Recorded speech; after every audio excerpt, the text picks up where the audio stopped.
It seems like all the drama of life, all the struggles that we have and the temptations that we face are somehow contained in those first pages of the book of Genesis. And it's good that the church puts them before us over and over again so that we can revisit that place and learn from our first parents.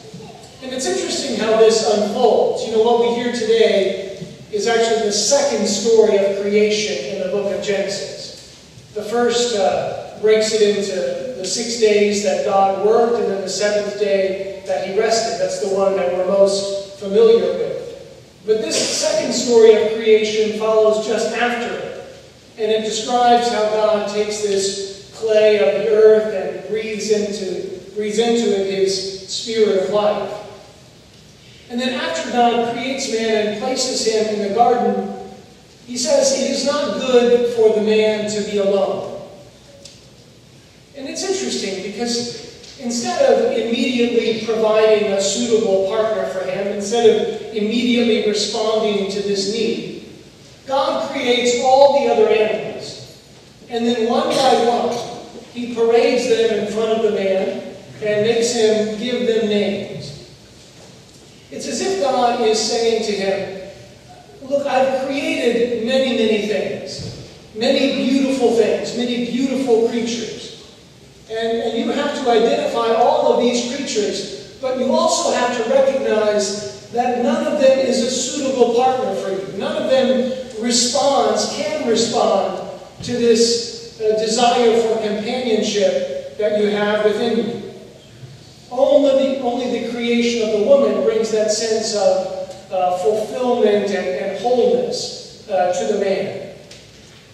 It seems to me that there are many moments for us in our lives where we find ourselves in that space that Adam did. The space where he recognizes this need for companionship and the fulfillment of that desire. That space, in that span of time, unfolds the rise and the fall of humanity. You know, it's interesting, many of you know that I was in Philadelphia last week for the World Meeting of Families. And a lot of people have been asking me, how close did you get to the Pope? And it was probably 15 feet was probably the closest that I got to him, but he was in a moving vehicle.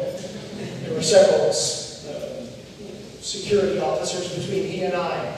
But what was interesting to me was to see about the hundreds of thousands of people who pushed themselves up against barricades, avoiding and dodging the elbows of short nuns, just to try to get to the Holy Father, to try to get close to the Holy Father. And you could, if you were watching it on TV, you could see along those barricades people reaching out their hands, or in some cases just handing over their babies to get them close to the Holy Father, because there was something about Him that's attractive,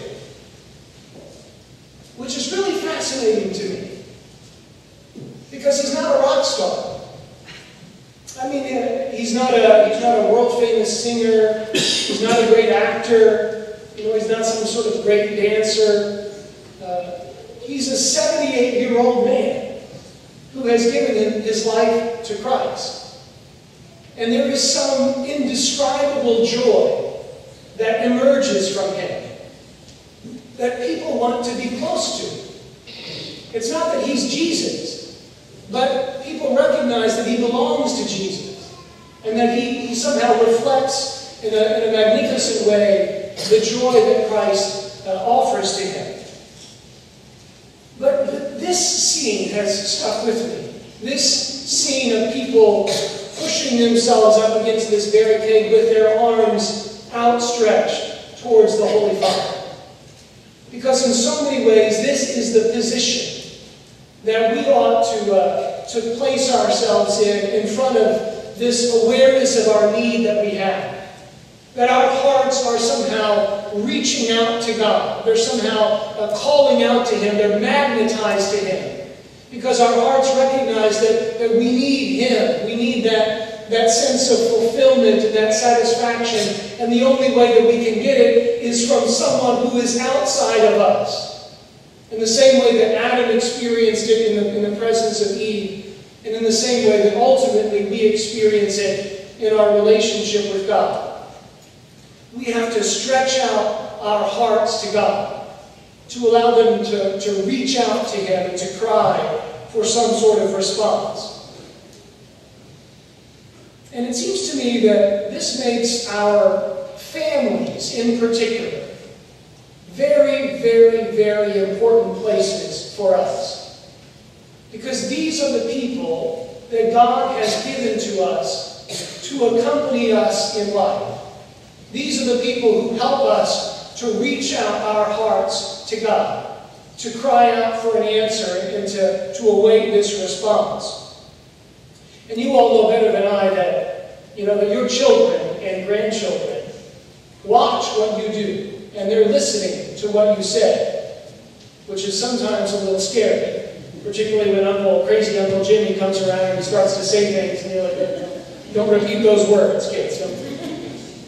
But they're watching, and they're listening, and they're imitating what it is that you are doing as parents and grandparents and friends and family. And what that calls us to is to pray, so that they can imitate us in prayer, to love, so that they can imitate us in love, to sacrifice and to speak to each other in a way that is fruitful and helpful to the other person. If our children and grandchildren, friends and family are watching us, then we have to live in the way that God is calling us to live, so that we can help them to call out to God in the same way that we are calling out to God and need to call out to God. So that at a certain point, they will learn by watching us what Adam learned by naming all of these creatures. None of these other things will satisfy them. All of these other things, and we can name them. We can name them in our lives. That didn't work. That didn't work. That wasn't enough. Whatever it is for us in particular, we can name them all and say, none of them is enough. I'm longing for something else. I'm longing for this other who can fulfill me, who can help me to feel whole. And so we have to live our lives with our hearts stretching out to God in this way. Because this is what gives us a sense of direction in life. Because it's easy to get lost in this jungle. We've all had the experience of it seems like these wild animals around us trying to pull us from one direction to the other, trying to tell us that this will make you happy and this will make you happy. And we don't want to send our kids into a jungle where they don't know where they're going and where they're surrounded by these beasts who are pulling them in a bunch of different directions. We want our children in a garden, in a place where they can find rest, where they can be nurtured and fed.